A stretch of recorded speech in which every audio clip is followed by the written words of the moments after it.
Good morning, Dubai. Welcome back to the Lovin Dubai show. We're taking you all the trending stories that everyone in Dubai is talking about. It is the beginning of a 4-day week. We could not be more excited to have our holidays on Thursday, and we're going to be talking about all of the top stories, including people returning to the UAE from India must have been vaccinated here in the UAE. We're talking about the weather.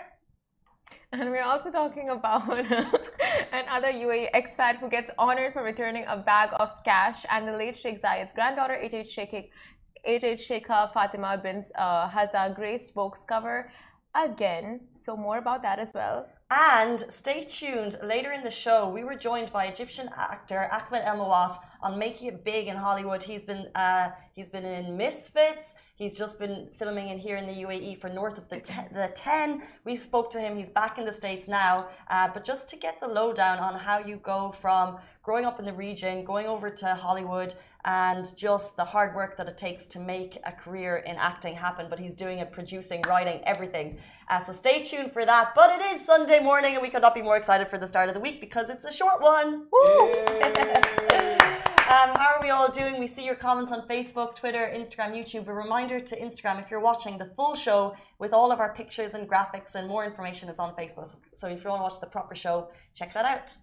Wow, this week actually sucks. It's Casey's last week, and she goes on a 2-week holiday. Hold on, the 2-week holiday, like I said before, not approved yet.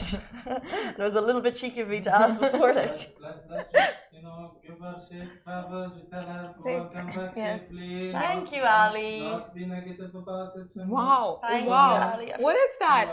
What a snake. I really appreciate Ali's just voice of like normality and reason when we just go off on tangents. Obviously, I hope you have a safe flight and a safe journey. Just not go. Just not go. But it's been like we had all of that Eid holiday, and now we have another one for Islamic New Year. It's been great. Epic. But yeah, 3 days to look forward to. Can you believe just 3 weeks ago we came out of one and we're like, okay, when is the next one? And now it's happening. So close. But I do want to talk about something that I've only just started using in the last few days. And I want to get your thoughts on it because basically I think everyone has a personality type. You're either a WhatsApp voice noter or you're not. And this recent feature, I have voice notes piling up on my phone. My mom sends 7-minute voice notes sometimes. Oh. And the feature, and I know I'm kind of late to the party with this one, you can fast forward your WhatsApp voice notes to like 1.5 and 2 times. Like, so handy. Honestly. It's literally shaving off 3.5 minutes. Like I'm just saving time. Yep. Anyone else get those long voice notes, thoughts? Are you a voice noter? I love them. Me? Yeah. So it's just multiply by 2. My dad sends me a voice note. 1.5. 1.5 for your dad. So like at least, like I think I should put it at 1.5. If I put it at times 2, it would be a bit disrespectful. Okay. 2 is too fast. It actually is. You're just like. Yeah, that's when you want to ignore most of the stuff that some other person is talking, but like you still want to understand the gist of it. But Yeah. I mean, I love it, but it's like I think I don't know if I'm like dumb or something because I hear it in the fast mode and I don't understand anything, so I have to listen to it in the normal mode. So it's like I waste that extra bit that I'm trying to say cut down on. So it's like just the double the time for me. Okay, well, if that was the case, I'd probably just go back to the one. But it's so true about that, like that disrespectful thing. So I'm listening to a voice note from a friend, and let's say they're talking about something that's like, you know, they're quite emotional about it. It's like something very dramatic, or we're talking about like something that's very serious, but also not very serious. And then you have it fast forwarded, so it makes the whole thing sound really funny. You're like, but it was one of those features that as soon as I saw it, I was like, I won't use it. Yeah. And now that I've really started using it, I don't really want to go back. I think 1.5 is the best. 1.5 is fair. Are you guys using it? And now WhatsApp even has the picture disappearing feature where you can send videos and pictures and it disappears. You can just watch it once and then it goes. That's great for memory, like phone storage, but I don't see any other use of it, to be honest. You know? Because people can screenshot it. Well, it just, yeah, exactly. It's like Snapchat started that disappearing trend. Instagram brought it into their DMs. Now WhatsApp are doing it. It's like when Twitter introduced the fleets, which was a fleeting tweet story, pretty much like an Instagram story. It didn't last. They just announced they're going to cut them. But obviously WhatsApp is now a product of Facebook and Instagram. So the capacity for those platforms to be able to roll out the same features on the same ones, because they have all the tech already. It's very easy for them. Don't really see the point of it, to be honest. But WhatsApp is the best app, 100%. I just wish that we could call people. Right. But Instagram has the same thing, like vanish mode. I don't see any use of that either. But yeah, lots of useless features on social media platforms now. Well, yeah, it's like they work where they live. So Snapchat, that's where the game started, and it made sense, and everyone loved it. But then actually rolling it onto WhatsApp, which is it's a chatting for us, it's a text platform. Do you need the vanishing ones? Like, I don't see the need for it. But the one thing that's worked for Instagram is Reels, like. Yeah. And stories. Like, stories just took off so much on Instagram. Yeah, I don't use TikTok anymore because like it's just like addicted to Instagram again, all over again. Yeah, they're very good at just clawing back. If you're ever lucky in another app, Instagram's just like, I just got this new feature. Anyway, let's jump into our top stories. Good morning to you all if you're just joining. We see all your comments coming through. Top story this morning, people returning to the UAE from India must have been vaccinated in the UAE. So of course we're talking about the news that broke last week. So people not just from India but also flying from Pakistan, Nepal, Sri Lanka, Uganda and Nigeria. Flights have opened up, but there was some confusion about vaccination rules. For example, is Covishield an accepted vaccine for a resident to fly back? Now, Covishield is AstraZeneca, but it's made in India. And what they want you to know is you can only fly back, apart from the exempt categories, if you are actually vaccinated here in the UAE. So if you could jump onto Emirates customer support, where they're actually responding to a lot of your queries, they responded to some of those queries basically saying all passengers with a valid UAE residence visa who have been fully vaccinated in the UAE and who hold an official vaccination certificate issued and approved by authorities here in the UAE, you will be permitted to travel.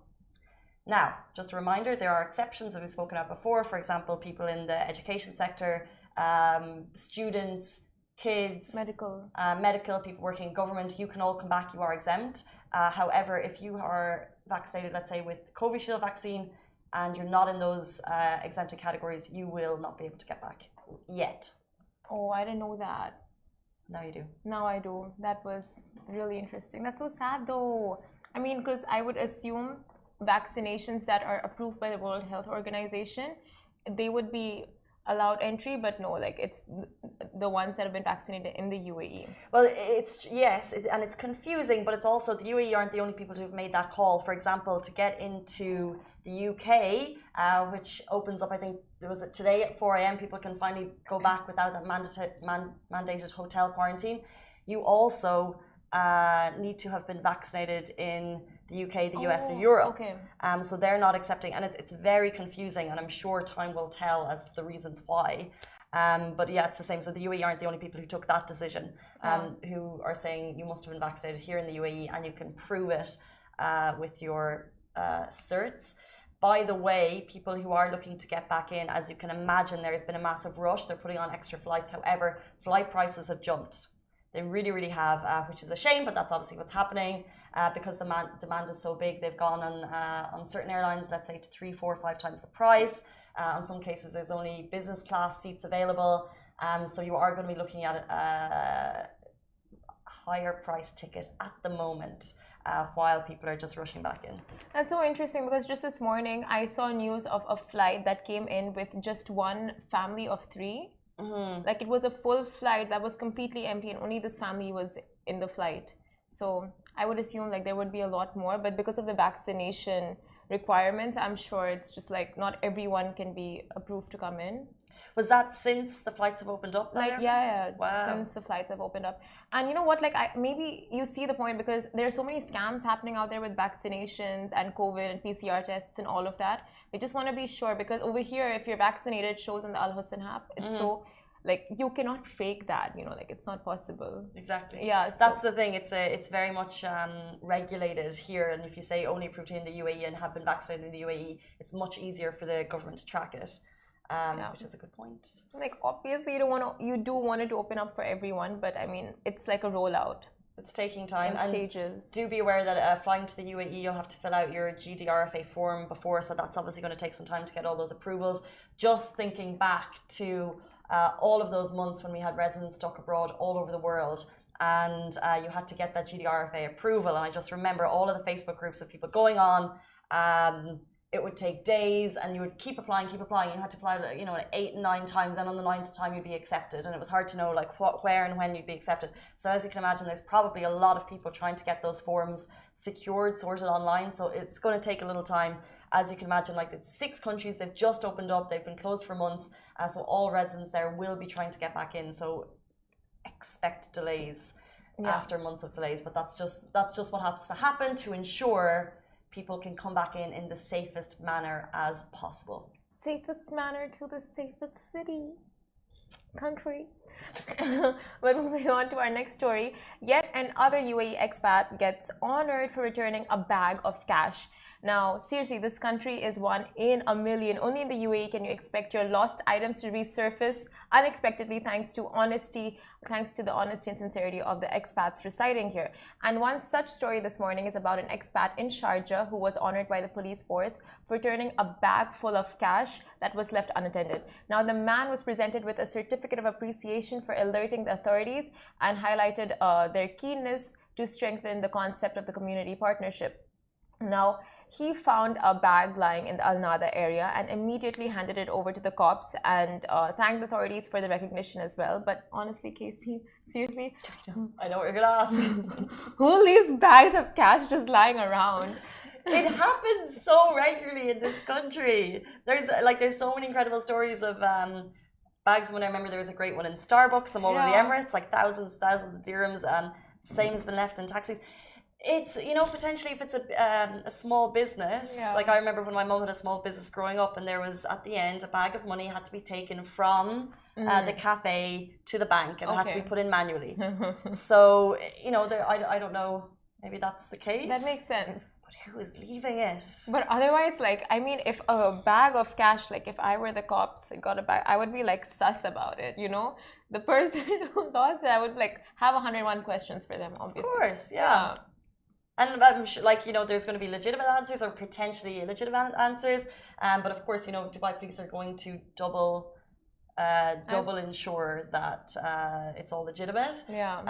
But yeah, the great question is, but imagine how nervous you would be. Let's say if it was your employer and you left the money somewhere. True. When you say it like that, I was just going to be like, I wish I find a bag of cash just lying around. But like, no, when you say it like that, yeah. But you're not. If you find a bag of cash, you're giving it straight back. Obviously. What if you found like a small amount? Like what's the limit? And you find it not in. So if you find a bag, it's related to, you know, it's more legitimate. If you find like a 20 dirham note, if you find a 30 dirham note, like what's the 30 dirham note? You know what I mean? But yeah. Give it to charity. Yeah. Once we found like a 50 note in the mall, and my dad is like, return it to the shop. And I'm just like, no, return it to them. I'm like, fine. We gave it to the shop, but like that still haunts me. What?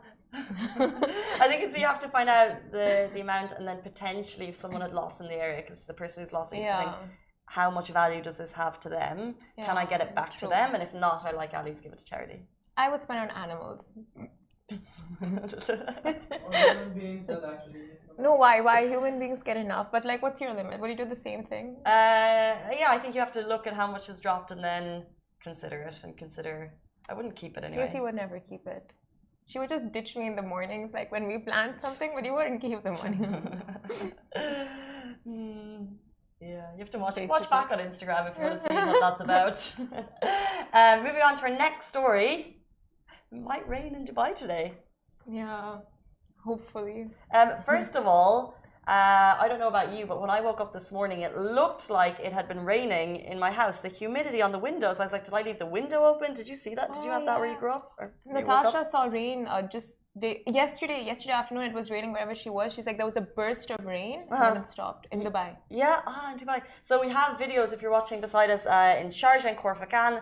It was really pelting down in the last 24 hours, shared by the National Centre of Meteorology and Seismology. High humidity today, rain pelting down in different parts of the country. And what they've said is there could be fair to partly cloudy skies, hazy at times during the daytime, and a chance of rainy convective clouds over the afternoon in some eastern and western parts of the country. So potentially the rain will come, it will fall, the skies will open. It feels like it could happen. Today could be the day, right? Oh my God, I hope. But even just because it was so humid today, and even walking to the coffee shop, it was all, the humidity was crazy. Is that just me? Well, this is a positive note. Like, when it rains, that means something is changing in the weather. Might be colder. The weather is cloud breaking. seeding. Yes. Potentially. They didn't say, usually when it's cloud seeding and there's rain, they'll say that in the tweet. They didn't say cloud seeding. Oh, okay, no. Then it's legit. I don't think it was an Arabic tweet, and I just used the translate. I used the translate. Oh, it is cloud seeding. Oh, is that? Yeah. She just looked at the Arabic hashtags. Oh, is that cloud seeding? Yeah. Can you read Arabic? No, I just know. That's amazing. Okay, my bad. I use the translate. Can you just quickly translate it? Just opening up the tweet. It's coming. It's taking its time. Glad we're live. Checking this. Okay, it's not happening. We're giving you the lowdown. This is the major lowdown. It's not happening. No, it is happening. My computer is frozen. Wait. You'll do it here. Okay. Okay. Should we just do like small talk until I get it open? So. No, that would be awkward. How your facial looks good. Thanks. You're kind of glowing. Thank you. Okay. I guess that's it. Thank you. My facial does look good. Wait, what is it? What is the weather thing? NCA, right? No, wait. What is it? My laptop's literally just gone. Oh snap! National Meteorology. Okay, fine. Are we just not gonna? Never mind. It's not happening for us. Like my laptop has just snapped. What is the count though? Do you know it? NCM, National right? Centre of Meteorology and Seismology. So NC. Okay, got it. She got it. CMS. Okay. Was it cloud seeding? Brought to you by your weather. Oh, you can't even tell. We can't I told you couldn't tell. I checked already. Okay, fine. Yeah. True. 1 second. Okay, no, the time is gone. The time is gone. We have to move on. It's weather. First of all, doing a weather segment when it hasn't rained in months about the rain. A little bit questionable anyway, but it's Sunday morning. Give us that. Fine. Okay. So, whether or not the rain was cloud seeding or not, we do not know, but we will try and bring that to you tomorrow. Yes, we will. Let's move on. Yes, let's move on. So in our next story, we will be talking about what is it? Couldn't see it. Anyway. Now, the late Sheikh Zayed's granddaughter, H.H. Sheikha Fatima bin Hazza, graced Vogue Arabia again. Now, Sheikh Zayed, the hero and one of the founding fathers of the UAE, was revered for many things, which is kindness, compassion, his genuine interest in the growth of the UAE and its people as a whole. And now his granddaughter, Her Highness Sheikha Fatima bint Hazza bin Zayed bin Sultan Al Nahyan, shared this very interesting sentiment in a sit-down Vogue Arabia for her April cover shoot. And she is an avid horse rider and says she's taken this on from her father and grandfather. And in her cover story with Vogue Arabia, Her Highness was like, my father and grandfather were both riders and horse breeders, and they taught me at a very young age to sit and ride, even when I was too small to reach the horse. She also added that her love for the majestic animal immediately came upon, and she developed a deep connection, hence the creation of the stables that the institution that she founded almost 10 years ago. Now, Her Highness is also a chairperson of the Fatima bint Mubarak Sports Academy, the Abu Dhabi and Al Ain Ladies Club, Fatima bint Haza Cultural Foundation, and the first female judge in the UAE for Arabian beauty horse shows. That is a list of achievements, and so impressive, because you know, a lot of the times when people are born with people are born in the privilege and they're born from big families, they kind of misuse the things that are given to them, misuse the I mean, I'm trying to find another word for privilege, but they misuse opportunities. Yeah, they misuse opportunities, right? And they don't make the most of it. They don't go and try to explore it or try to enhance it, but not in this case. And this is so inspiring because it teaches you, like, when you are given something, how to kind of expand on that. And like, so inspiring for women. 100%. And obviously the UAE has a great relationship with horses. Yeah. You know, you see nearly part of the culture here, like the ruler of Dubai is a very keen equestrian. He's a lot of interest there, and this is obviously someone else who's kind of massive in the equestrian world. I just like seeing the royals on the cover of Vogue. I think it's super exciting. Like, I love to know more about their personalities. Like, I just think it's so interesting. And to learn about her passion is amazing. And then just to be on the cover of Vogue Arabia is pretty huge. That is huge. And the footage shared, like, I just had a quick look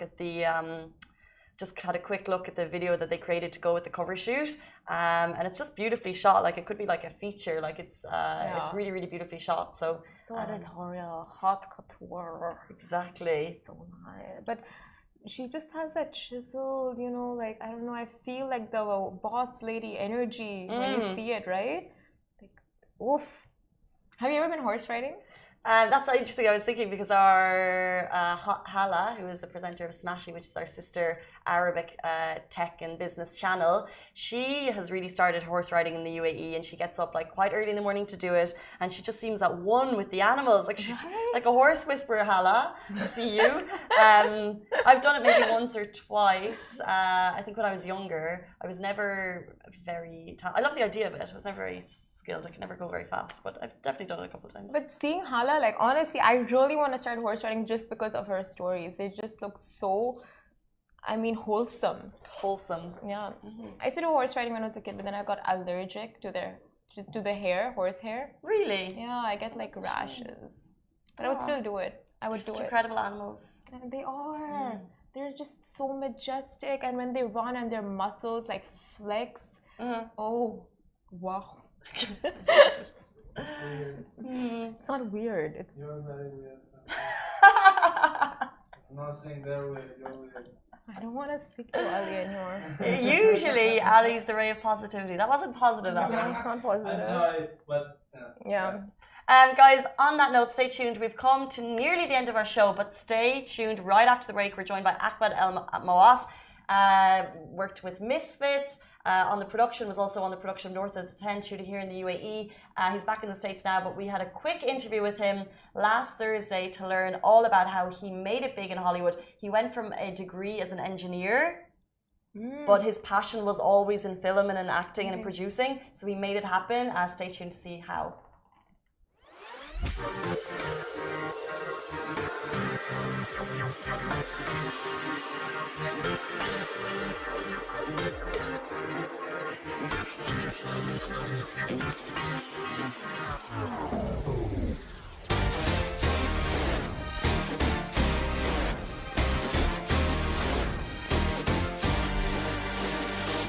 Dubai show. We are joined by actor, producer, director, the incredible Ahmed Elmoas. Welcome to the show.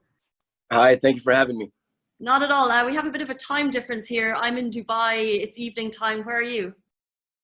I am in Minneapolis, Minnesota right now. It's 8 a.m. in the morning. So good morning to you all and good night to you all, I guess. Thank you. And I believe we just missed each other.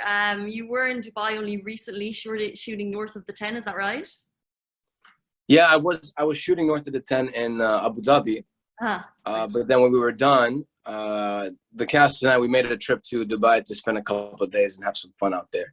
But yes, we did miss each other. I think by a day or two. It was Eid, you know. Everybody was, most people are out of town. That's true. That's true.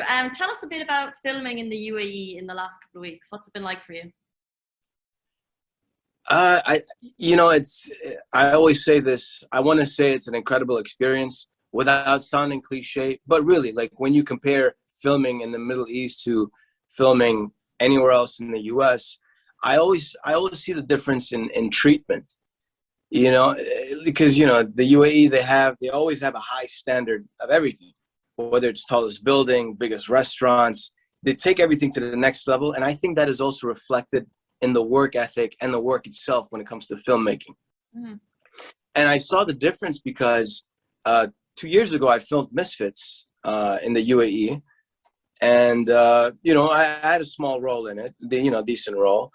And I got, the treatment was amazing. And then I came back this time as one of the main cast. And the experience was, even exponential to that. Uh-huh. So I'd love to say that I had a great time. Everybody's friendly. The quality of food is amazing. And I would love to come back and continue working because, and it's close to home. That's always a plus. The time zone difference between me and my family and I who live in Lebanon, you know, it's more reasonable. We can actually say good morning to each other. It's more manageable, I'm sure. Yeah. Let's learn a little bit more about you because we know that you originally actually graduated as in electrical engineering. You've done modeling, you've done directing, you've got writing credits. Can you tell us a little bit about your journey, let's say from university to where you are now, like a summary of how you got there? Yeah. So, I mean, acting and entertainment has always been a passion since childhood. But then, you know, I come from a from Middle Eastern family where there's expectations of you to, you know, lawyer, doctor, engineer. That should be your profession in the long run. So I recall when I graduated from Shoifat. You know, it's a school in the Sabbath system. I know there's one in. Are you Shoifat too? I used to teach in Shoifat. Oh, yes. I mean, I'm a Shoifat student. So you're very smart. That's clear because you can only get through that school if you are. I can get the stuff done. Learner. That's incredible. I'm glad we still have that reputation. Yeah. Mm-hmm. So yeah, you know, I graduated college, and then the plan was, you know, with a good education like Shoifat, you can travel anywhere in the world. So to me, I always had my eyes on the U.S. You know, because Hollywood is here. But ever since I was a kid, I sort of planned this whole thing out. It's like, let me go there, let me get my degree, you know, to make my parents satisfied. Because I owe them, right? They take care of you, they nurture you. It's a cultural thing. And then once I get my degree, I can go do whatever I want. But then when I came to the US, I studied, I got my degree. I realized that this industry it's not as glamorous as it seems behind the scenes. It's harsh. You know, they call Hollywood the land of broken dreams for a reason. So what I ended up doing is, like, I would use my engineering job. I ended up working in consulting. I'd use my consulting job and fund my acting career.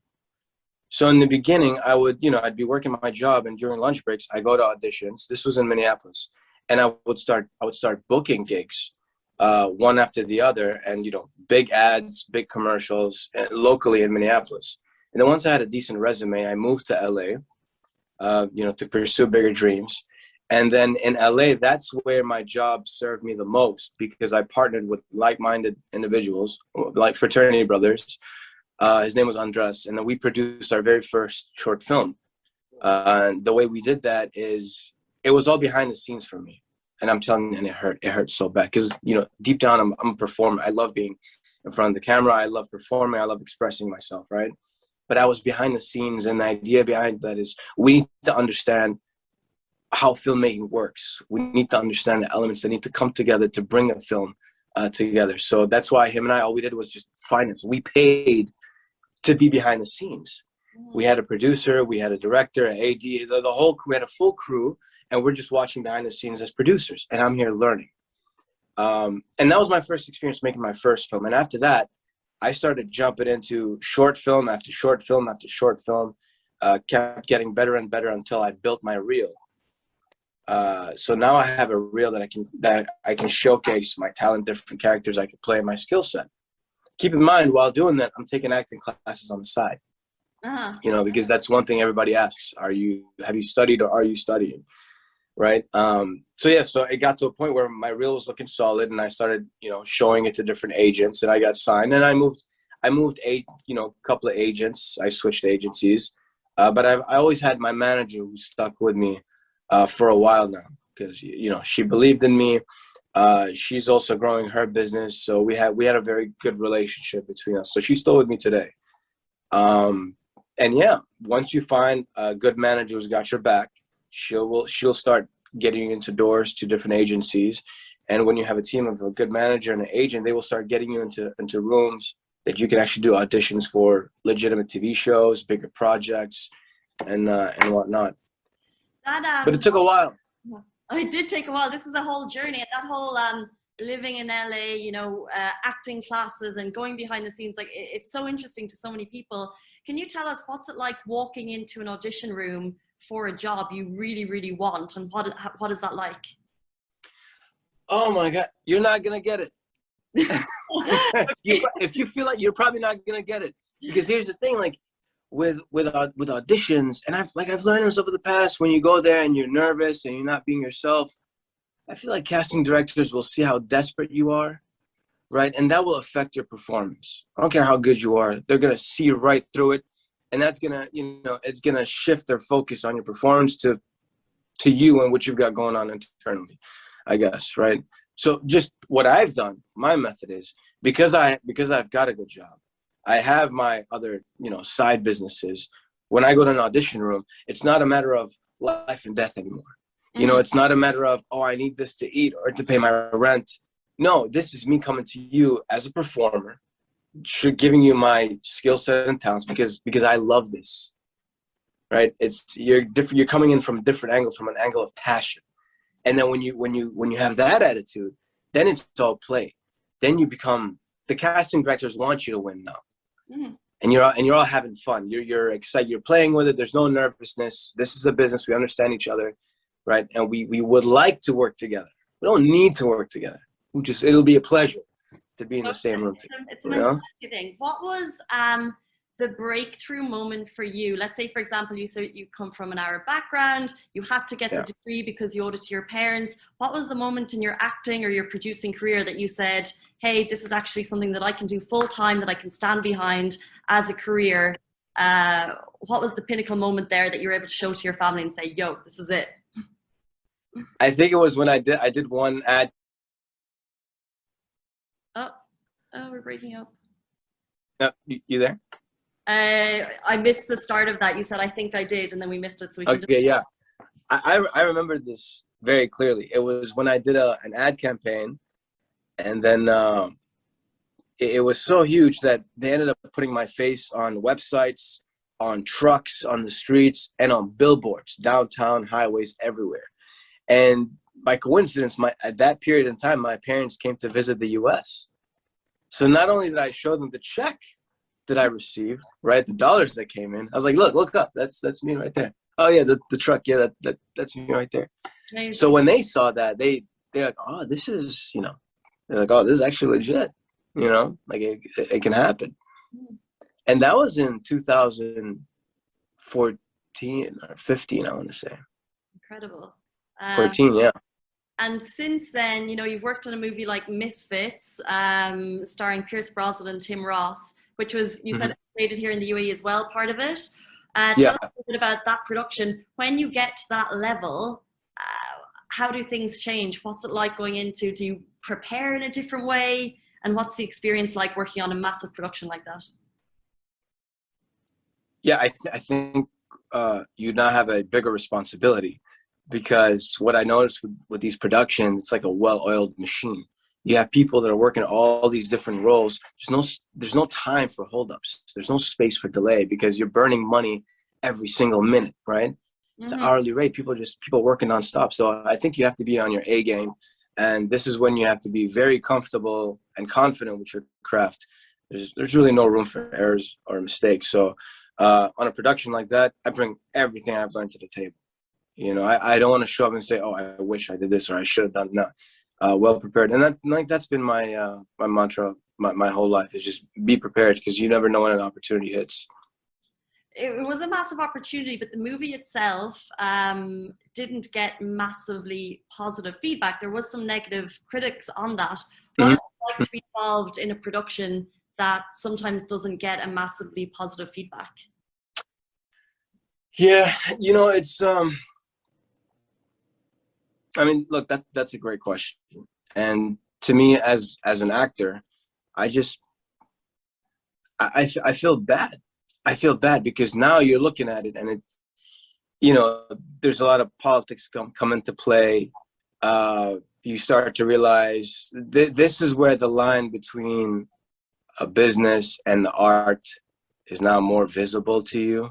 You know, and to me as an actor, you know, I just have to do my responsibility, which is not only perform well, but make sure, you know, you're spreading that good energy on set. You're being a very good person. You lead by example when you're on set, because people watch you, and you know, they behave similar to the way you do. So it's a matter of setting the tone and just doing my part. And in terms of not being received as well as they might, you know, there's always lessons learned. And, you know, and this comes, you know, from the higher ups. It is what it is, and you never always strike gold, but I think it's very important to take your lessons learned and apply them to your next project. Hence, one of the producers, Kais and Deal, took those lessons learned, I guess, and he's actually the one producing North of the 10, the movie that I was in. And from what I've seen so far, it's been hella fun. And I'm really excited to see that one come to life. And that's somebody who's really passionate about film. And yeah, and I'm happy to work with him again. You know, so yeah, I think that's an example of somebody who you know, who learns from the past and continues to try to make a difference. North of the 10, like you said again, like it is, there's a lot of talk about it here. There's been so much media attention on it in the last couple of while filming was taking place. You yourself, obviously you have experience in different pockets of the industry. Where does your passion really lie going forward? Is it acting or producing, directing? Where do you see yourself in future? I think definitely producing and acting, and twofold. It's understanding what my strengths are and merging it with my passion. Like, I could be a passionate actor, I could be a talented actor, but if there's no project, there's no work for me. And I'm the type of person, I'm not going to sit around and wait for the phone to ring, right? So that's why, you know, you coming up in this industry, you start to make relationships with people from all areas of filmmaking. So I'll have friends that have all these wonderful scripts, but no producer to produce them. I'll have producers that are looking for projects. So all I have to do is just jump in the mix and just make stuff happen. So cool. You know, just push stuff to different people for projects to get lifted off the ground. And that's one element of producing. Like, that's a skill in producing. And you've worked on, obviously, both productions in English and Arabic. Is there a vast difference between those two productions? You know, not for the Arabic, it wasn't so heavy. Because majority of the crews that I've worked with, it's all English films in general. You know what I mean? I mean, the Arabic was very, very light. So I haven't experienced that side of a production just yet, and we'll see where the future takes me, because I did make a few friends while I was out there in the UAE that do work on you know, full Arabic projects, and I told them you know, my Arabic dialect is Lebanese, so you know, just so you're aware. I'm like, yeah, we can still work with that. I was like, all right, just let me know. Done. So we'll see. I'm excited to explore that side of filmmaking. Cool. And before you leave us, you've mentioned before that social media has played a big role in your acting. How important do you think is social media for people in the industry? I think it's extremely important. I think it's changing the game. It's funny because you know, as an late 80s baby, I guess. I've seen both sides. Before social media was in, and then how social media started to blend into the industry, and how now it's taken over. I really think that it's very important for everyone to have a social media presence. I think it's important for people to understand how it works and really use it to support themselves and their business. And when I mean business, support themselves, because they are the brand. As an actor, you are the business. You are your brand. And I recall my first break from Misfits. I met one of the producers through social media because he saw my. I used to do skits, comedy videos, and then we connected through that. And then I worked with him on a couple of promotional videos for his social media page. And next thing you know, he comes to me, says, "Hey, we're doing a movie. We'd like for you to audition. Give us your team's info, your agent's info." And that was it. Interesting. 100% social media is there to make those connections, and it's super helpful. Finally, last question for anyone in the region, anyone who's interested in making their own way into acting, into film. Do you have any piece of advice for a younger audience that might be interested in that? I do.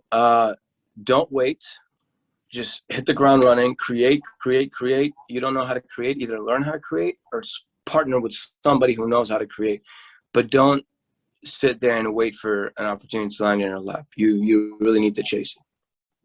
Very good. Really, really appreciate your time. You're coming to us from Minneapolis, and we cannot wait for North of the 10 to hit screens. We'll see you as Omar, I believe. That's right, yes. Very much looking forward to that, but thank you very much for your time.